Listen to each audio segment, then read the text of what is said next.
Inilah Jakarta, ibu kota Indonesia dan rumah bagi lebih dari 10 juta orang. Kota ini sudah penuh sesak, tercemar, serta sebagian wilayahnya akan tenggelam. Dan inilah IKN Nusantara, ibu kota masa depan Indonesia. Saat ini pembangunannya masih terus berjalan. Meski begitu, Presiden Joko Widodo memasang target setidaknya pada 17 Agustus 2024, upacara kemerdekaan Republik Indonesia sudah harus bisa digelar di sana. IKN Nusantara digadang-gadang bakal menjadi ibu kota paling spektakuler di Asia. Sebuah kota metropolitan berteknologi tinggi yang didukung dengan energi terbarukan. Biaya pembangunannya pun tidak tanggung-tanggung, yakni menyentuh 466 triliun rupiah. Tapi, benarkah IKN terancam mangkrak dan Prabowo Subianto enggan melanjutkan warisan Jokowi? Mari kita simak video ini. Assalamualaikum sedulur. Kali ini saya akan bercerita tentang kisah lahirnya IKN Nusantara dan progres pembangunannya. Gagasan pemindahan ibu kota tidak lahir dalam satu malam. Idenya bukan dari Presiden Joko Widodo, melainkan dari presiden pertama kita, yakni Presiden Soekarno. Pada tahun 1957, Bung Karno menggagas pemindahan ibu kota dari Jakarta ke Palangkaraya, Kalimantan Tengah. Setelah 4 dekade berlalu, atau tepatnya pada tahun 1997, gagasan serupa kembali dicetuskan oleh Presiden Soeharto. Bukan ke Kalimantan, namun Pak Harto ingin ibu kota pindah ke Jonggol, Jawa Barat. Akhirnya, baru pada tahun 2019, Presiden Jokowi memastikan kepindahan ibu kota negara, yakni pindah dari Jakarta ke Kalimantan Timur. Proses pembangunannya berlangsung dalam 5 tahap yang akan berakhir pada tahun 2045 atau tepat 100 tahun Indonesia merdeka.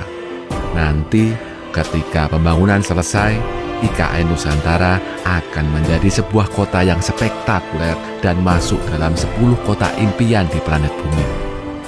Luasnya 4 kali luas DKI Jakarta dan disiapkan untuk menampung 2 juta orang. Sekitar 65% wilayahnya berupa ruang hijau dengan hutan, kebun, dan taman. Sementara 10% wilayah lainnya akan digunakan untuk pertanian. Artinya, hanya 1/4 wilayah IKN yang akan ditempati oleh bangunan. Jantung kotanya adalah Istana Kepresidenan atau Istana Garuda. Di depan istana dibangun sebuah patung Garuda raksasa yang membentang 170 meter dan berketinggian 70 meter.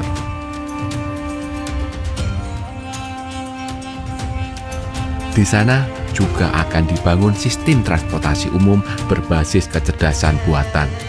Sedulur-sedulur akan dapat menjangkau mal, restoran, dan berbagai tujuan lain hanya dalam waktu 10 menit saja. Sumber energinya akan berasal dari energi terbarukan dan 80% perjalanan di dalam kota akan menggunakan transportasi umum atau sepeda. Hutan tropis yang melintasi kota akan membuat IKN Nusantara seperti berasa di Avatar ketimbang berada di kehidupan nyata. Nah, sekarang pertanyaannya, bagaimana cara Jokowi mewujudkan rencana besar itu? Pembangunan IKN akan dibagi menjadi 5 tahap. Fase pertama dimulai pada tahun 2022 hingga tahun 2024. Fokus pada fase ini adalah pembangunan area pemerintahan. Fase ini mungkin tahapan yang paling ambisius karena hanya punya tenggat waktu 2 tahun.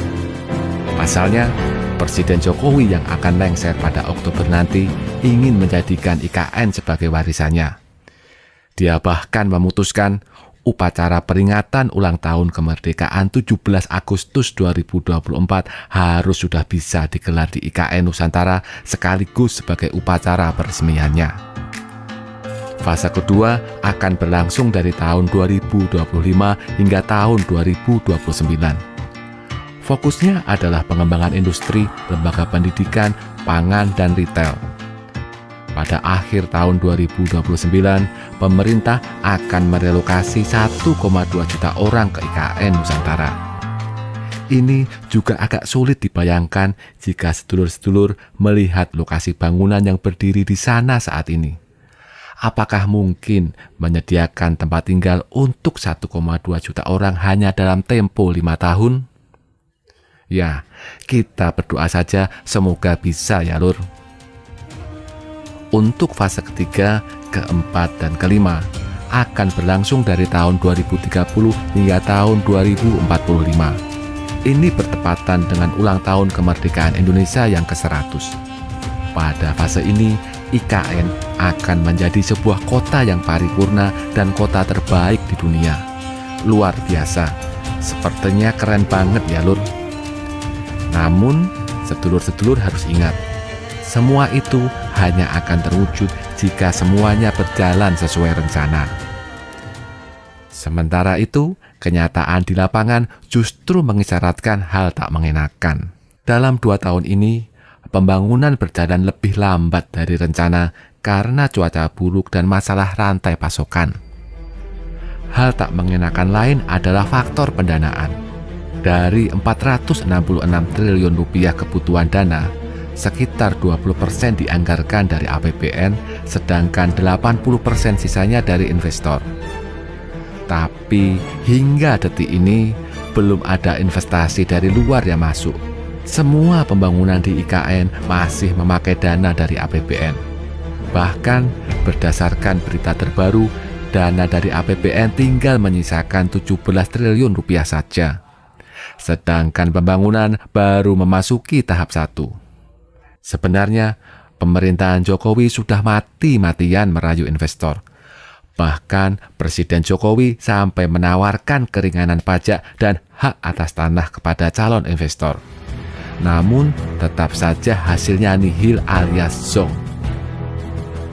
Apakah IKN Nusantara akan mangkrak? Belum tentu juga.